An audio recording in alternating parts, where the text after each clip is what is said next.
আমরা তো ইসলামের বিরুদ্ধে না, আমরা ইসলামের ইসলামকে শ্রদ্ধা করি, রেসপেক্ট করি, কিন্তু আমরা বলেছি যে আমরা ইসলামিক রাজনীতি করব না। ঠিক আছে, আমরা আমাদের রাজনীতি করব। জাতীয় নাগরিক পার্টি, জামাত ইসলামী ও সমমনা দলগুলোর সঙ্গে আগামী জাতীয় সংসদ নির্বাচনে অংশ নেবে। আপনাদের আহ্বায়ক নাহিদ ইসলাম বলছেন এটি কোনো আদর্শিক ঐক্য নয়, এটি একটি নির্বাচনী সমঝোতা, বৃহত্তর ঐক্যের স্বার্থে জোট। এরই মধ্যে সাবেক তথ্য সম্প্রচার উপদেষ্টা মাহফুজ আলম বলছেন তিনি এই এনসিপির আর অংশ হচ্ছেন না। সাবেক এক সমন্বয়ক আব্দুল কাদের, বৈষম্য বিরোধী ছাত্র আন্দোলন, নাহিদ ইসলামরা মানুষের আবেগ নিয়ে এইভাবে প্রতারণা না করলেও পারতেন। আপনারা আসলে কি মানুষের আবেগ নিয়ে এইভাবে, আরও তো কয়েকজন পদত্যাগ করেছেন, এই নিয়ে পরে যাবো, এই দুটো মন্তব্যের দিকটা আলোচনা শুরু করতে চাই। আপনাকে ধন্যবাদ। প্রথমত আমাদের দলের বিষয়টা বলি, ওটা তো দলের বাইরের দুটো মন্তব্য। অনেক ধরনের মন্তব্য থাকবে, আপনি যখন সিদ্ধান্ত নেবেন তখন তো বিভিন্ন ধরনের মন্তব্য থাকবে। সব সিদ্ধান্ত সবার মনোপুত হবেন এবং সবাইকে শতভাগ সন্তুষ্ট করাও সম্ভব না। কিন্তু আমাদের দল যখন, যারাই দল করে, প্রত্যেকটা আপনি একটা সিদ্ধান্ত কোথায় নিচ্ছেন একটা ফোরাম আছে। তো আমাদের যেটা সর্বোচ্চ ফোরাম ইসি, এক্সিকিউটিভ কমিটি, সেখানে বসে অধিকাংশ ইসি সদস্যের মতামতের ভিত্তিতে আমরা একটা সিদ্ধান্তে এসেছি। এখন সেটা দলের বাইরে আমাদের যারা সমালোচক, আমাদের যারা শুভাকাঙ্ক্ষী, আমাদের যারা ভালো চায় কিংবা আমাদের যারা সমালোচনা করে, তাদের কাছে বিভিন্ন ধরনের মনে হবে, কোনোটাকে ছোটো করে দেখার সুযোগ নেই বা দরকার নেই, সবাই তার মতামত দেবে, আমরা সেখান থেকে কোনো কিছু শেখার থাকলে শিখব। আমাদের এটা কেন করতে হয়েছে, কোন প্রেক্ষাপটে এই জোটে আমরা গেছি, জোট বা সমঝোতা বললে আরও ভালো হবে, নির্বাচনী সমঝোতা, সেটা আমাদের আজকের অফিসিয়াল ব্রিফিংয়ে কিন্তু কথাটা এসেছে, বলা হয়েছে যে এখনকার যে পরিস্থিতি এবং যে পোলারাইজেশনটা হচ্ছে, সব কিছু মিলিয়ে আমাদের কাছে মনে হয়েছে যে আমাদের একটা নির্বাচনী সমঝোতা করা দরকার। এবং আপনি দেখতে পাচ্ছেন যে এবার আসলে কেউই কিন্তু একক নির্বাচনের কথা বলেছি। আমরা বলেছি যে আমরা 300 আসনে প্রার্থী তৈরি করব এবং মোটামুটি আমাদের নিজস্ব প্রার্থী কিন্তু মনোনয়ন ফর্ম নিয়েছেন।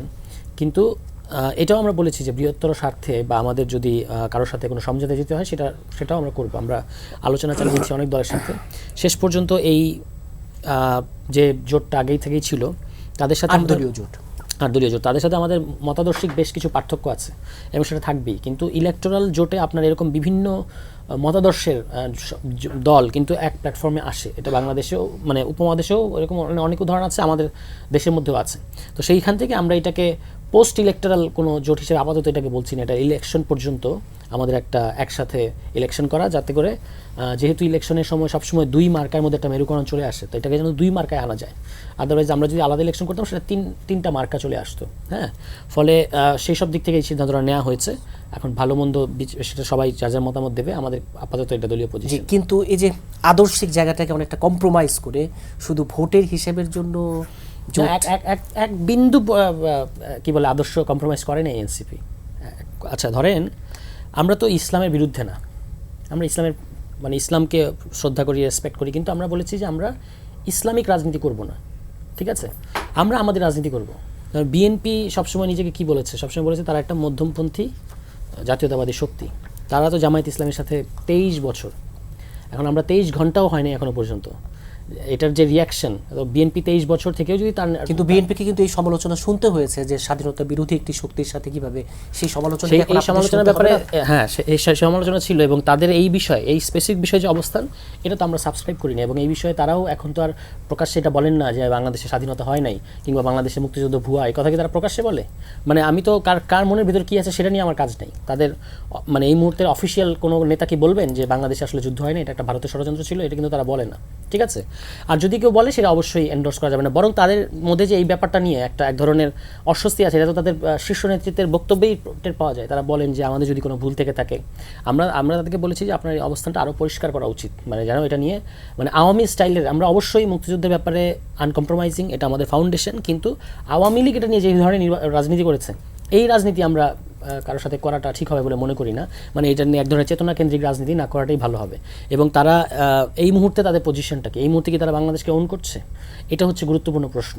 যে যদি তারা এই মুহূর্তে বাংলাদেশ বিরোধী কোনো অবস্থান না থাকে, বাংলাদেশ অস্তিত্বকে যদি তারা স্বীকার করে, তাহলে তাদের অতীতের ভুলের জন্য, অতীতের কৃতকর্মের জন্য তাদেরকে অ্যাকাউন্টেবল করা, তাদেরকে কাঠগড়ায় দাঁড় করানো, এটা যেমন ঠিক, তেমন এটা নিয়ে সবসময় তাদেরকে ভিলিফাই করা, এটাও ঠিক হবে। আরেকটা ছোট মন্তব্য জেনে আমি অন্য আলোচকের কাছে যাবো। যে আপনি বলছিলেন যে 23 ঘন্টাও হয়নি, কত আলোচনা এতে এনসিপি কিছুটা বিব্রত কিনা? না এখানে এটা ইন্টারেস্টিং, কারণ এটা নিয়ে এত আলোচনা হচ্ছে, এটা খুব ভালো। আমরা এখান থেকে আলোচনাগুলো খেয়াল করার চেষ্টা করছি।